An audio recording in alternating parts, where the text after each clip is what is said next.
নমস্কার বন্ধুরা, আজ আমি তৈরি করেছি সম্পূর্ণ নিরামিষ পনির দিয়ে পটলের একটা সবজি।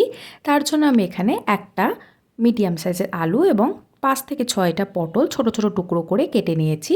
200 গ্রাম মতো পনিরও ছোট ছোট টুকরো করে কেটে নিয়েছি। মিক্সির বাটির মধ্যে একটা মিডিয়াম সাইজের টমেটো, কিছুটা পরিমাণে আদার টুকরো, 2টো কাঁচা লঙ্কা, সাথে দিয়ে দিলাম 1 চা চামচ গোটা জিরে, সামান্য পরিমাণে জল দিয়ে নিয়ে মশলাটা একদম মসৃণ একটা পেস্ট তৈরি করে নেব। কড়াইতে দিয়ে দেব সরিষার তেল। তেলটা ভালো করে গরম করে নিতে হবে। তেলটা গরম হয়ে যাওয়ার পরে কেটে রাখা পনিরের টুকরোগুলো তেলের মধ্যে দিয়ে দিতে হবে। তার মধ্যে দিয়ে দেব সামান্য পরিমাণে লবণ, সামান্য পরিমাণে হলুদ গুঁড়ো দিয়ে দেব। এইবারে পনিরগুলো হালকা করে ভেজে নিতে হবে, খুব বেশি কড়া করে ভাজার প্রয়োজন নেই। পনিরগুলো আমার একদম ভালো করে ভেজে নেওয়া হয়ে গিয়েছে। এইবারে তেল ঝরিয়ে নিয়ে পনিরগুলো তুলে নেব।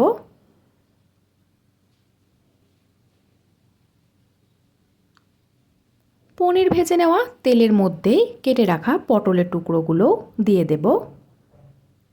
তার মধ্যে দিয়ে দেব সামান্য পরিমাণে হলুদ গুঁড়ো। আপনারা চাইলে হলুদ গুঁড়ো না দিয়েও পটলগুলো ভেজে নিতে পারবেন।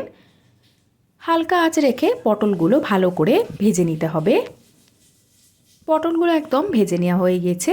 এগুলো তেল ঝরিয়ে তুলে নিতে হবে।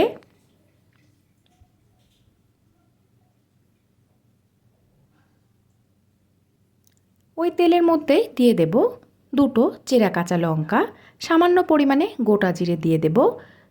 এর মধ্যে হিং। আপনারা যদি না চান হিংটা নাও ব্যবহার করতে পারবেন। 2 সেকেন্ড মতো নাড়াচাড়া করে নেওয়ার পরে আলুর টুকরোগুলো দিয়ে দিতে হবে। আলুটা দিয়ে নিয়ে হালকা করে নাড়াচাড়া করে নেব। আলুগুলো আমি প্রায় 2 থেকে 3 মিনিট মতো ভেজে নিয়েছি। এবারে গ্যাসের ফ্লেমটা কমিয়ে দিয়ে এর মধ্যে দিয়ে দেব পরিমাণ মতো লবণ, সামান্য পরিমাণে হলুদ গুঁড়ো দিয়ে দেব। আর ঝালের জন্য আমি এখানে খুবই অল্প পরিমাণে শুকনো লঙ্কার গুঁড়ো ব্যবহার করেছি। গরম মশলা গুঁড়ো দিয়ে দেব 1/2 চা চামচ মতো। রঙের জন্য আমি এখানে কাশ্মীরি লঙ্কার গুঁড়ো দিয়ে দেব 1 চা চামচ। আর দিয়ে দেব বেটে রাখা মশলা। এইবারে মিডিয়াম টু হাই ফ্লেমে রেখে দিয়ে মশলাটা খুব ভালো করে কষিয়ে নিতে হবে। মশলাটা দেখুন ভালো করে কষিয়ে নেওয়া হয়ে গিয়েছে, তেল ছেড়ে এসেছে। এই মুহূর্তে আমি এখানে দিয়ে দেব সামান্য পরিমাণে বাটি ধুয়ে নেওয়া জল, যেই বাটিতে আমি মশলা তৈরি করেছিলাম। সাথে আমি এখানে ভেজে রাখা পটল এবং পনিরের টুকরোগুলো দিয়ে দেব। হালকা আঁচ দিয়ে ভালো করে সবজিগুলো মশলার সাথে কষিয়ে নিতে হবে। সমস্ত সবজিগুলো ভালো করে কষিয়ে নেওয়া হয়ে গিয়েছে। প্রায় 5 মিনিট মতো আমি এইভাবে নাড়াচাড়া করে কষিয়ে নিয়েছিলাম। দিয়ে দিলাম এর মধ্যে 1 গ্লাস গরম জল। জলটা দিয়ে নিয়ে ভালো করে ফুটিয়ে নিতে হবে সবজিটা। এইবারে আঁচটা কমিয়ে দিয়ে ঢাকা চাপা দিয়ে ভালোভাবে সেদ্ধ করে নেব।